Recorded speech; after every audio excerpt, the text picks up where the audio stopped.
Once again, good morning everyone. Today we are going to see the second part of the prepositions and we are going to talk many more. So please you watch my video and learn English with us. With me, some students are here. So I hope today video and our study will be fruitful. So please keep watching. सो दोस्तों आज हम preposition के second part को देखेंगे और समझेंगे. सो आप इस वीडियो में बने रहें और उम्मीद करता हूँ कि आपको ये वीडियो अच्छा लगेगा.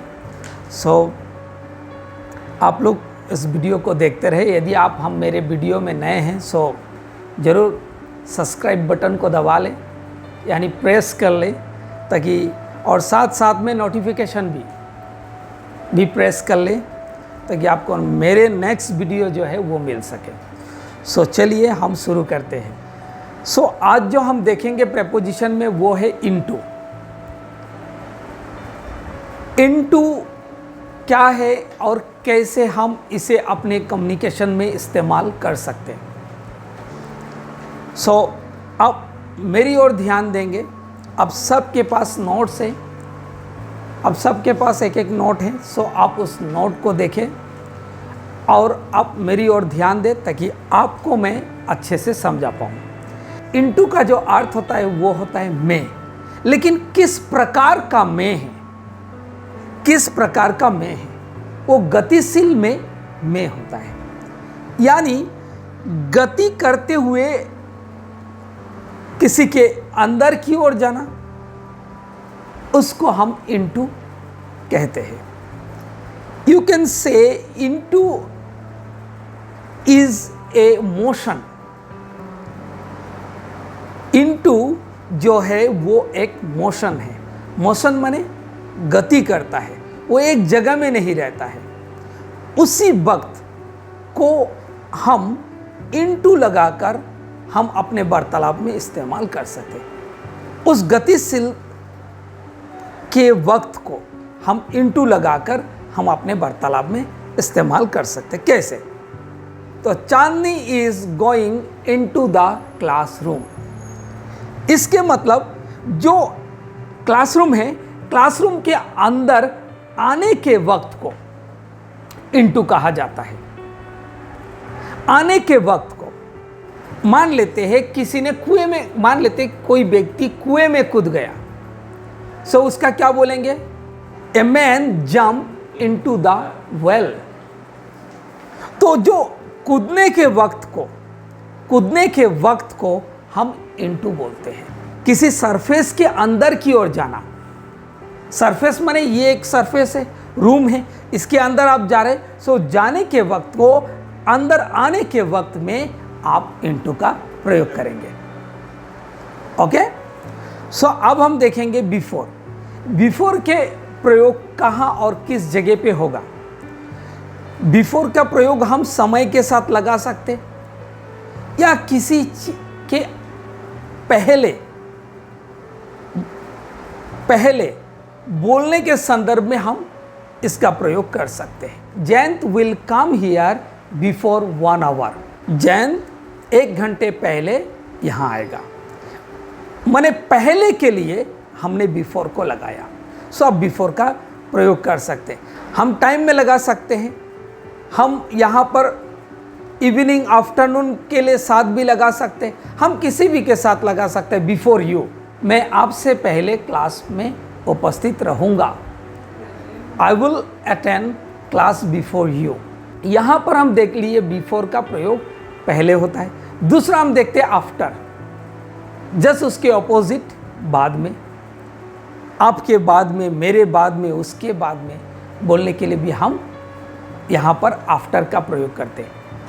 यहाँ पर एक सेंटेंस ले लेते हैं. I will going to join English class after 2 days. इसके मतलब क्या हो गया? मैं 2 दिन बाद इंग्लिश क्लास ज्वाइन करूँगा या करूँगी. अब नेक्स्ट हम देखते हैं बाई को हम देख लेते हैं. सो बाई में, बाई का अर्थ क्या होता है? द्वारा. एक्टिव पैसिव वॉइस में जो बाई है वो एक एजेंट के रूप से काम करता है. वो एक मीडिएटर वहाँ से वहाँ तक पहुँचाने का काम करता है। सो वहाँ पर एक्टिव पैसिव वॉइस में हम बाई का प्रयोग को देखते हैं, लेकिन हम उसे आगे देखेंगे। एक्टिव पैसिव वॉइस जब मैं बताऊंगा तब मैं आपको बाई के बारे में क्लियर कर दूंगा। अभी यदि बताऊं तो आपको समझ में नहीं आएगा, सो उस समय मैं उसे अच्छे से क्लियर कर दूंगा। दूसरा हम देखते हैं बाई का प्रयोग समय के साथ होता है। किसके साथ? समय के साथ होता है। फ्यूचर में हम फ्यूचर टेंस में समय को बताने के लिए बाई का प्रयोग करते हैं। जैसे एक एग्जाम्पल ले लेते हैं, Annu madam will come by 9 o'clock। इसके मतलब अन्नू मैडम 9 बजे आएगी। सो फ्यूचर में जब हम टाइम को बताते हैं सो हम बाय का प्रयोग करते हैं।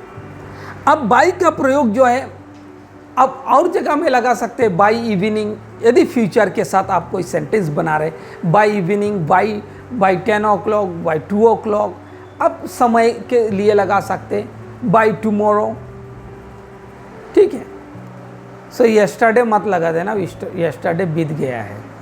सो आने वाले चीज़ों को लगा देना, ठीक है। सो उसमें हम बाय का प्रयोग करेंगे। क्लियर है? आपके मन में क्लियर है? बाय का एक तो एक्टिव पैसिव वॉइस में लगाते हैं, तो हम उसे जब पढ़ेंगे तो उस समय हम सीख लेंगे। लेकिन जो नेक्स्ट हम देखते हैं बाय का प्रयोग, वो फ्यूचर टेंस के फ्यूचर में लगाया जाता है। सो उसको आप ध्यान रखिएगा। अब हम नेक्स्ट देख लेते हैं विथ का प्रयोग। विथ का प्रयोग क्या होता है? किसी के साथ होना। आई एम विथ यू, मैं तुम्हारे साथ हूं। बहुत बोलते हैं लोग ना, मैं तुम्हारे साथ हूं, साथ होते नहीं है लेकिन ओके। लेकिन आपको बता दूं, विथ एक तो साथ के लिए हो गया। दूसरा हम चीज़ देखते हैं, कोई भी, जैसे इंस्ट्रूमेंट, बोलने से इंस्ट्रूमेंट कह सकते आप, चाकू, छुरा, तलवार, नाइफ। सो आप उससे कोई चीज़ को, डंडे, ये सब जब यूज़ करते हैं उस समय आपको उस जगह पे विथ का प्रयोग करना होगा। जैसे पेन, मैंने लाल पेन से तुम्हारे नाम लिख दिया, तो क्या बोलेंगे? I wrote your name with red pen. वाह, क्या बात है, लाल पेन ही मिला तुम्हें, ब्लू नहीं मिला, बाजार में नहीं है। ओके, सो लाल पेन से, तो एक पेन जो है, पेन क्या हो गया? एक इंस्ट्रूमेंट है, ये भी इस काइंड्स ऑफ इंस्ट्रूमेंट। इस पेन में इतना ताकत है, अच्छे अच्छे को रुला देता है। अलग बात है आप अंगूठा लगाने वाला मशीन आ गया। इम्पोर्टेंट है, आपका फिंगरप्रिंट जो है वो तो सेम नहीं हो सकता है, नहीं हो सकता है, ठीक है। अब मान लेते हैं अचानक एक दिन आरती को बड़ी गुस्सा आई और वो तलवार लेके किसी के पीछे दौड़ी, तो उस जगह पे भी हम विथ लगाएंगे। हम उस जगह में भी हम विथ का प्रयोग करेंगे और हम ये बोलेंगे, क्या बोलेंगे इंग्लिश में? आरती ने तलवार लेके जयंत को दौड़ाया। क्या होगा? Aarti ran after Jayant with a sword. So अब जहाँ पर आप सब्जी काट रहे, आप किसी डंडे से किसी चीज़ को मार दिए, आपने उन सारे जगह में जब आप उन सारी चीज़ों का इस्तेमाल करेंगे, याद रखिएगा विथ का प्रयोग करें। पेन से लिख रहे उसमें विथ पेन, आपने डंडे से किसी चीज़ को मार दिया with stick, with knife, with sword, with gun, ठीक है, तो उसमें भी आप लगा सकते हैं। आप बहुत सारे इंस्ट्रूमेंट में लैपटॉप के साथ विथ लैपटॉप भी बोल सकते हैं, विथ कंप्यूटर भी बोल सकते हैं, सो विथ गिटार भी बोल सकते हैं। तो लगभग जो भी इंस्ट्रूमेंट आता है उसके साथ आपको विथ लगा के ही बात करना पड़ेगा। अब हम देखेंगे एट का प्रयोग। एट का प्रयोग कहाँ होता है? पॉइंट ऑफ टाइम के लिए होता है, जैसे पॉइंट ऑफ निश्चित समय के लिए, एक निश्चित स्थान के लिए भी हम लगा सकते हैं, याद रखिएगा।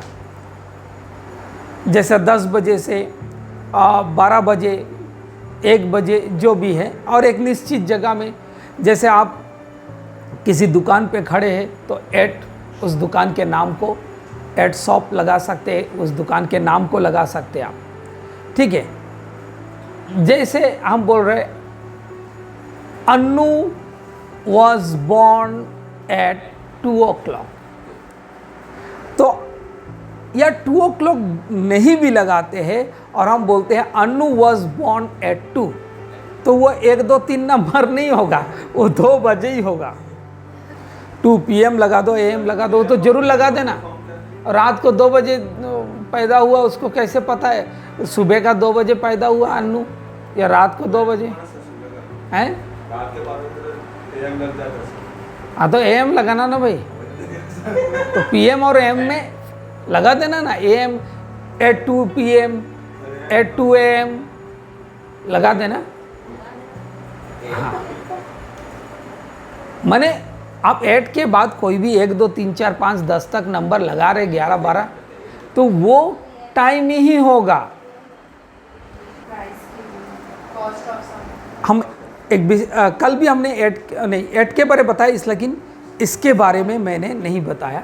तो 8 का एक विशेष जो प्रयोग है वो है कॉस्ट, मूल्य, दर। उसके साथ जैसे कि मान लेते हैं आपने एक मोबाइल खरीदे, कितने में? 2000 में, एक बात के बाद, तो आप कैसे बोलेंगे उस सेंटेंस को? I brought this phone, brought नहीं होगा, बॉट होगा। आई बॉट दिस, बाई का बॉट होता है, ब्रिंग का ब्रॉट होता है। I bought this phone at रेस 2000, माने मैंने 2000 रुपया से फ़ोन को खरीदा। तो यहाँ पर हमने इस सेंटेंस को देख लिया। तो इसके मतलब जब क्लियर दर किसी को बताना है, दर माने रेट, प्राइस को बताना है, तब हम एट का प्रयोग करेंगे। समझ में आ रहा है ना भाई? सब्जी खरीदने जाते हो ना, एट लगा के बोलना। सब्जी खरीद के लाते हो ना, तब एट लगा के बताना कि इतने में मैंने खरीदा। लेकिन याद रखिएगा, यदि 4 का प्रयोग कर दे, 4 का प्रयोग कर दे, तो वो एक्सचेंज को दर्शाता है। मान लीजिए 8 के जगह में मैंने 4 का प्रयोग कर दिया, FOR4, सो वो दर नहीं होगा, वो एक्सचेंज होगा। मैंने इसके बदले में मैंने ये ले लिया। एक्सचेंज ऑफर आता है ना, हमने अपने मोबाइल को दे दिया, उसने मेरे को 500 रुपया दे दिया उस पुराने मोबाइल के एवज पर, तो हम फॉर में एक्सचेंज के लिए हम देखते हैं, ठीक है। एट का प्रयोग जो है इवेंट के साथ होता है, लेकिन बहुत इंपॉर्टेंट चीज़ ये है, पहले लोग एट का प्रयोग केवल मात्र क्रिसमस, ईस्टर, गुड फ्राइडे, इन सारे त्योहारों के साथ लगाया जाता था। माने उसके डेट में किसी भी प्रकार के बदलाव नहीं होता है। लेकिन दीपावली में हम, होली में हम क्या देखते हैं, पंचांग के अनुसार वो डेट चेंज किया जाता है। लेकिन अभी हम देखते हैं, मैं वो चीज़ बता रहा हूँ जो ट्रेडिशनल ग्रामर बेस में लिखा हुआ है। लेकिन अब सब में आप लगा सकते, at Holi, at Deepawali, at Christmas, जहाँ भी, हर त्योहारों के साथ आप एट का प्रयोग कर सकते हैं।